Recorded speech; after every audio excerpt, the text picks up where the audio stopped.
I want to be really clear because there are a lot of people who sort of, get by on social media drama, and there's a throttling and there's a counterclaim. Look, we've had false copyright claims. We've never lost on those, right? My half-Asian lawyer, Bill Richmond. We've filed counterclaims. We've had to file petitions of information in the past. This is very different. This is the big one. We filed an official notice that we are filing a lawsuit with YouTube and an immediate motion for an injunctive relief, because we have 2 strikes in our account right now. And we have good reason to believe that there may be a third one that they're looking for. I'm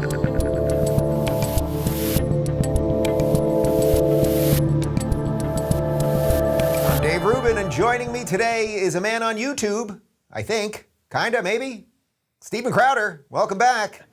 Yeah, no, it depends on when this is exactly running. 2-week suspension from YouTube, right, from the second hard strike. So not on YouTube right now, but, once upon a time, the biggest right-leaning channel ever in the history of the platform.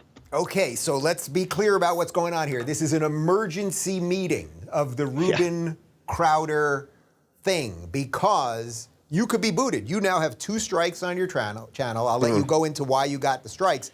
But in essence, if you get one more strike, if you even sniff near Susan Wojcicki, that's it. Your entire channel, your catalog, the entire thing, your business, gone. Yeah, the business, the 12 to 15 people that I employ, gone. And by the way, that means within only a series of a few months, you and all other right-leaning people as well. Because let's be clear here. I talked about Michael Knowles with this. I'm basic bitch pumpkin spice conservatism. I mean, it's not like anything that I really believe is all that radical. And I've been here since. I always think of you as basic bitch. Yeah. I really am, and it's okay. It's a moniker that I wear proudly. Nothing about me is very radical. I'm pro Second Amendment. I'm pro First Amendment. I'm pro ending the drug war. I believe in things like heartbeat bills with abortion. It's pretty conservative Christian who advocated that people not have sex until they're married. I know, crazy. Keep me away from the kids. But I want to be really clear because there are a lot of people who sort of, get by on social media drama, and there's a throttling and there's a counterclaim. Look, we've had false copyright claims. We've never lost on those, right? My half-Asian lawyer, Bill Richmond. We've filed counterclaims. We've had to file petitions of information in the past. This is very different. This is the big one. We filed an official notice that we are filing a lawsuit with YouTube and an immediate motion for an injunctive relief, because we have 2 strikes in our account right now, and we have good reason to believe that there may be a third one that they're looking for. How do I know this? Because they're just waiting. Well, right, and because it's not very clear.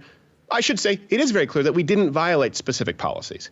And so they say, well, maybe the totality of it in tandem. So if people want to know, and by the way, people can still watch us. We're available at Mug Club, in Blaze, louderwithcrowder.com/Mug Club. And we always recommend that people join anyways, because there's an hour worth of extra content every day.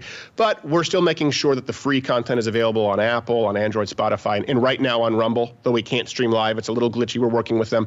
But, the issue here with YouTube, to give you an idea on a couple of strikes, the first one that came in was a warning that was supposed to be a hard strike on voter fraud. Now, I have never said that Donald Trump won the election, that the ghost of Hugo Chavez, rigged Smartmatic and whisked away Wisconsin.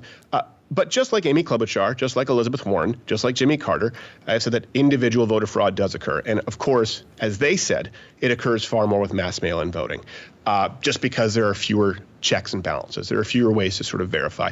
And so the segment that we did was almost comical in us saying, not that there's anything wrong with that, saying, not that there's any vote fraud, but we cross-reference voter rolls with addresses that didn't exist on Google Earth, sent interns with a copy of that day's paper at an empty lot, on camera, live, to say, look, we know that it occurs. I think it might have been 30 or 40 addresses. They said that's a violation of the election fraud policy. Okay. The second one was... Wait, can I pause you there? Because I think just sort of philosophically, and I don't want to get myself booted now too, but we're not even addressing the philosophic issue, which is, should you be allowed to just say what you want to say in a free country on, a supposedly open platform and everything else? I mean, it's just worth mentioning that you're saying you didn't break the rules, but the question really is, are the rules just completely insane? Well, no, absolutely. And by the way, we were never told that we were wrong, too, to be clear. No one is proven. As a matter of fact, we got fact checked, and some people said that we were wrong, when really the fact check ended up being they changed the voter rolls the next night to a new address that didn't exist. That was one that was part of a series. So I don't want to get too off into the weeds there, but these were things where we did our due diligence to a comical degree. That was the point of the segment. The first actual strike, I believe, I don't remember the exact sequence, was COVID, 15 days to flatten the curve, a 1-year anniversary. Now, what do? We showed them CDC saying, don't wear masks, say wear masks, don't wear double masks, wear double masks. We won't have a vaccine in a year. I wouldn't take the vaccine if it was done in a year. Take the vaccine, all of this stuff, right?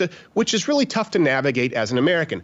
From what I understand, the statement that was a violation was something to the effect of, because I don't want you to get booted, something to the effect of the COVID is significantly more lethal to old people. We know that, and we need to figure out how to protect the most vulnerable.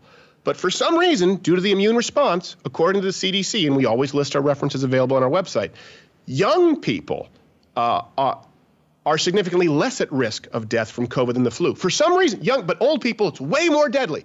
We use the CDC mortality tables. We haven't been given a specific reason as to what the violation is, but the time code that I believe we were given was where that statement was made, and we're the only show I know of. If you go to louderwithcrowder.com, every single episode has a page with the references.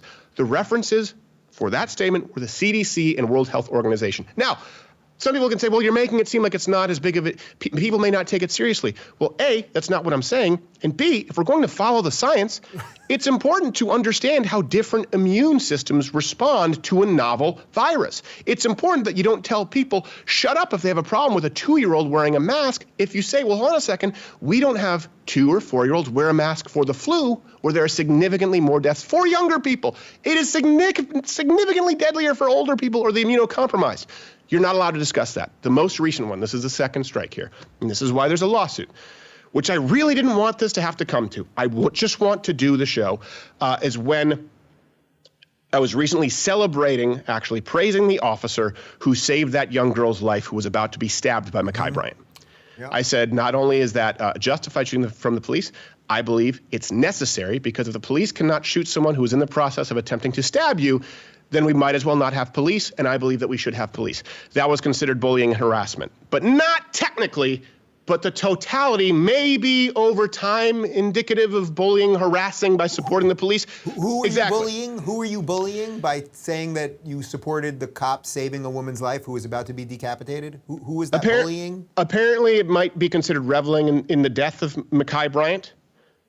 I don't know. We don't have an official answer, and we can't get these official answers from people at YouTube. But let me just be really clear with people out there. This is tantamount to saying to everyone out there, if you're conservative, we don't want you. Look, if they are saying, hey, look, you cannot discuss the mortality rates of COVID. You cannot point out that the CDC has been inconsistent and confusing, which has made it harder for Americans to stay safe. You are not allowed to say that voter fraud has ever occurred to any degree, and you are not allowed to support police if they save someone's life mid-stabbing if the person committing the stabbing happens to be a girl of color. That is saying you are not welcome on this platform if you hold these views. Now, if they say that, that's fine. The issue there is I'm pro-business, I'm anti-fraud. YouTube says all views are welcome. Those strikes without description tell us otherwise. We need to know the rule book because people's livelihoods depend on it. Well, Crowder, you know, last week I put up an interview with David Horowitz. I'm sure you know David Horowitz. And I've never, in all of my years of doing this show, I've never edited for content except one time. I had a guest come on who was drunk and stoned, and we ended up editing just to basically save this person's career. It's the only time we've edited for content. I did that once too. We can compare notes off air. This person was doing crack in the laundry room. No joke. Yeah. It was probably the same person. But, yes. But last week, for the first time, we edited for content because David Horowitz, a free man in what I thought was a free country, dared to say 2 sentences that I knew my channel could be deleted like that. So we censored it on YouTube. I mean, simple as that. I put it up in my locals community, but now I'm having you crazy right-wing maniac. Well, you're such a tease. Now I want to hear the 2 sentences. Well, and that's the issue, right? Yeah. What's going to happen is all people want to hear are the sentences. And they assume that it's like not seeing the monster in a scary movie. You assume that it's worse than it is. That's how you radicalize people. When you see these New York Times articles saying, hey, radicalization, and it has a picture with me next to Philip DeFranco.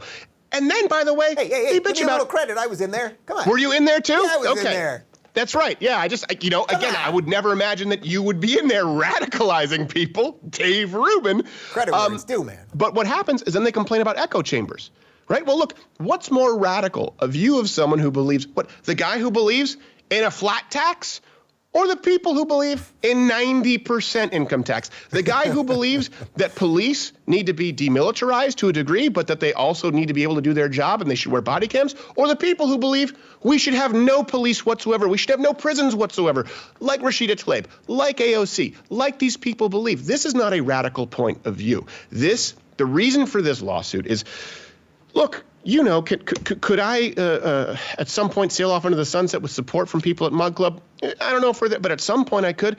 But what about the next kid who wants to start a business? You know, I started this in 2009, maybe 2008, with a blue bed sheet behind me. I don't see a world in which their point of view is even allowed to be expressed. And we talk about othering people.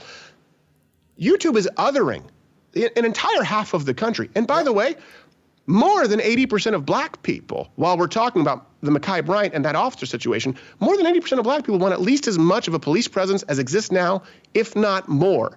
And because that isn't a view that is permissible, we silence these minorities too. We host people on look, if the guy who did Change My Mind, which was antithetical to the, you know, sort of 24-hour news cycle, if it bleeds, it leads, if that's removed as impermissible, no conservative viewpoint is permissible. If you're looking for more honest and thoughtful conversations about comedy instead of the nonstop yelling you get everywhere else, check out our comedy playlist. And if you want to watch full interviews on a variety of topics, check out our full episode playlist. They're both right over here. And to get notified of all future videos, be sure to subscribe and click the notification bell.